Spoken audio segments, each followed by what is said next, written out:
This is an original story inspired by the Skinwalker Ranch legend and told in a historical horror style.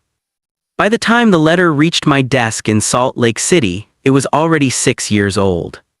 The envelope had no return address, only a single line typed in thin black ink. To whoever is still willing to listen. Inside was a folded field report, a weathered photograph, and a note in a hand so tight it looked like the writer had scratched it out with trembling fingers. The note said, "If you are reading this, then the ranch has not let me die in peace." I remember the date because it was stamped across the top of the file in the county archive where I worked in 1989. The paper itself was older, but the case had been preserved as if someone wanted it forgot without being destroyed. It concerned a parcel of land in the northeastern corner of Utah, near the Utah-Colorado border, a place locals avoided long before the name, Skinwalker Ranch, was ever whispered in television documentaries and internet forums. Back then in the late 1940s, it was just another isolated spread of land with a rundown farmhouse, a broken windmill, and miles of bare earth stretching under a sky so wide it made a man feel exposed. But the old records told a different story. The Ute people had their own warnings about that valley. They spoke of a place where things crossed over incorrectly, where the air itself seemed to remember trespass, where animals behaved as though something invisible was driving them mad. Ranch hands came and went, some quit without explanation, some never said what they had seen, a few left in the middle of the night and never returned for their pay. When I first saw the photograph, I understood why the writer had hidden it. It showed a cattle pen at dawn. One of the wooden posts was snapped clean in two. The dirt around it had been churned into a spiral pattern, and in the middle of that spiral stood a cow with its head twisted backward at an angle no living creature should survive. But that was not the worst part. Behind the cow in the pale gray light was a shape like a person standing at the fence line. Too tall, too still, and blurred as if the camera had caught it in the middle of a mistake. The archive held a few public mentions of the ranch, mostly property transfers and water rights, nothing unusual on paper. But the note led me to a private collection of materials that had been stored under a false label in the back room. Clipped newspapers, a few county logs, and one military-style notebook filled with observations written by a man named E.H. Mercer, a former Federal Survey contractor who had been sent to the area in the fall of 1947. Mercer's first entry was dated October 3. Arrived on site before sunset, ranch house unoccupied, wind constant, animals restless. Mrs. Ortega from the Valley store warned me not to stay after dark. She would not explain why, said only, "The hill watches." The hill was a low rise a half-mile west of the ranch house. On maps, it had no name. In the notebook, Mercer referred to it as the knuckle because it seemed to rise from the earth like a joint flexed under skin. Later, local men told him the same thing in other words. It was not a hill, they said. It was a listening place. The first real incident came 3 nights later. Mercer had been assigned to survey livestock damage and document possible predator activity. Wolves had been blamed for several mutilated calves that month, though the cuts were too precise, the wounds too clean. Mercer wrote that he had dismissed the reports as superstition until he found the first carcass himself. No blood on ground, no tracks leading in, no tracks leading out, the throat removed with surgical accuracy. Eyes missing, strange odor in the fur like hot metal after rain. What followed in the notebook changed the tone of every page. Mercer was not a superstitious man. He wrote like a technician, like someone trained to record facts and ignore feelings. But around the middle of October, his entries began to change. Sentences shortened, words were crossed out, entire paragraphs ended mid-thought. On October 17, he wrote, "Dog began barking at the east field at 2:13 a.m. I checked the fence line with lantern. Saw what looked like a man crouched among the cottonwoods. Called out. Figure stood, no reply. Lantern light hit face and I saw no features, only a flat black oval where a head should have been. It moved away too fast for a man. Dog refused to follow." The next page contained a single line. "Something is learning my steps." That line should have been enough for me to close the file and go home. Instead, I drove east 2 nights later. The road out there disappears in more than one sense. It thins into gravel, then into dirt, then into the kind of darkness where headlights do not feel like light at all, only a weak confession against the black. I reached the ranch just before midnight. The farmhouse was still there, though it looked smaller than the files had made it seem, hunched against the wind like a structure already halfway surrendered to time.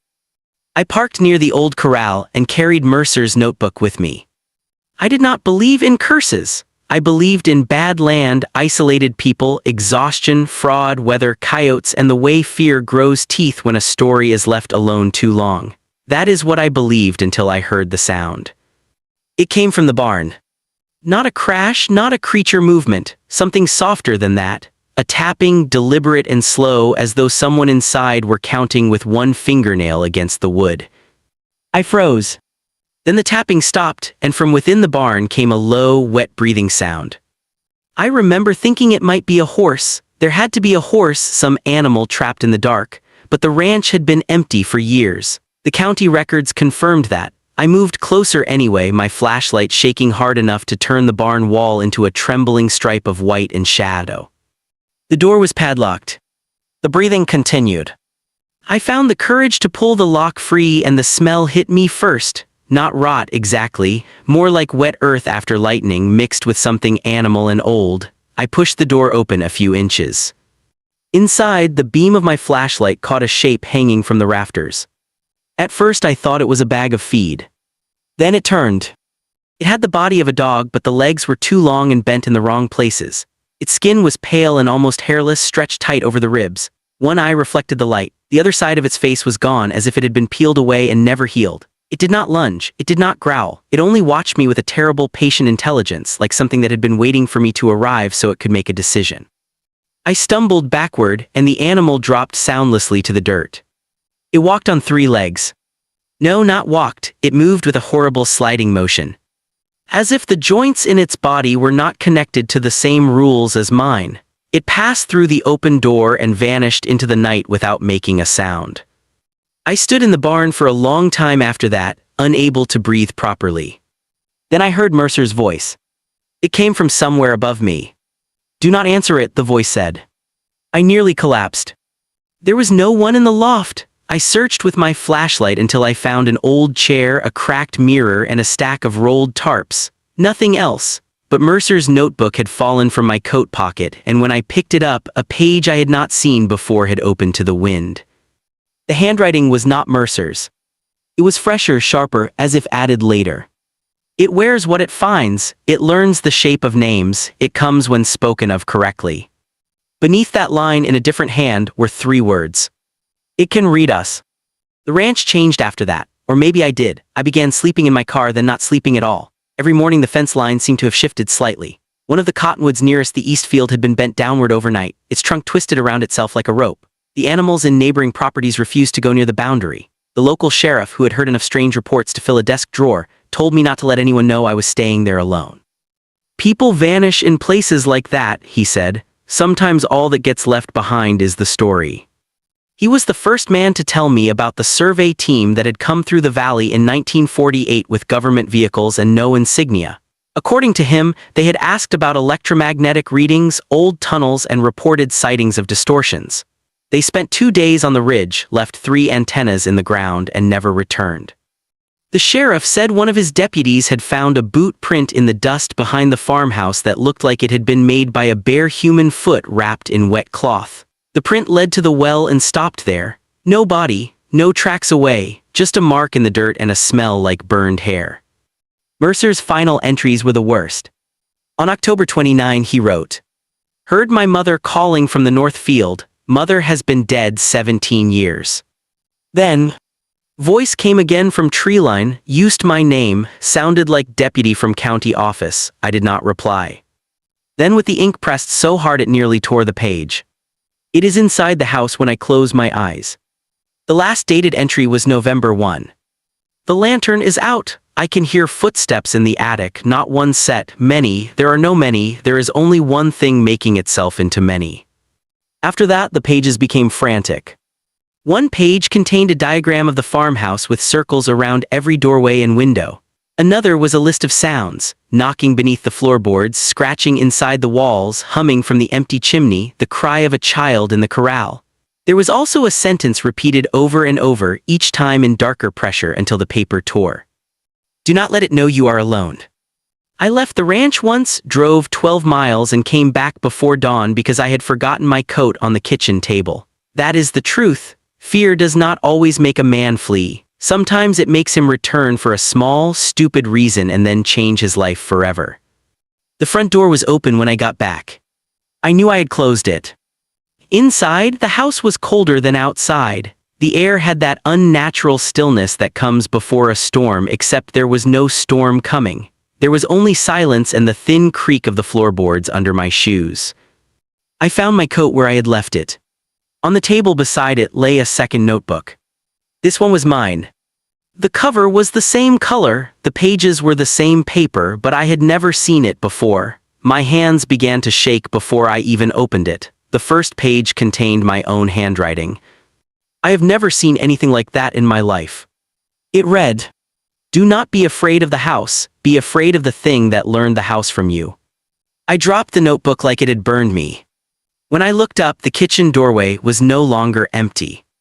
A figure stood there, half in shadow, half in the weak yellow light from the kerosene lamp. It looked almost like a man, tall, wearing a coat that might once have been brown. Its hat brim hid the upper part of its face, but when it tilted its head I saw that the features beneath were wrong, not absent, copied. The mouth did not match the teeth. The eyes did not blink together. The skin, where it showed at the cheek, looked stretched thin over something that did not belong inside a human skull. It spoke with my voice. "You came back," it said. I could not move. It took one step forward, and in that moment I understood the deepest horror of the ranch. It was not that something lived there. It was that something had been studying us for a very long time and had finally learned enough to imitate concern, grief, patience, and the shape of a person standing in a doorway. The thing raised one hand, its fingers were too long, mud clung under the nails. Then the kitchen clock started ringing. Not the hour, not the half hour. It rang 13 times. Each strike seemed to come from farther away than the last, as if the sound were retreating into some tunnel behind the walls. The figure in the doorway jerked at the noise. For the first time, it looked uncertain. I remembered Mercer's warning, "Do not answer it." The thing said my name again, softer this time, almost kindly. I did not answer. I grabbed the lamp and threw it. The glass shattered against the wall and flame licked the curtains. The figure recoiled, not from the fire itself but from the light, as if illumination were a language it did not fully understand. I ran. The house began to fill with smoke. The thing behind me made a sound that was not a scream and not a growl, but a horrible layered noise like several people trying to speak through one throat. I made it outside and did not stop until I reached my car. When I turned for one last look, the farmhouse windows were dark. But the upstairs window was open.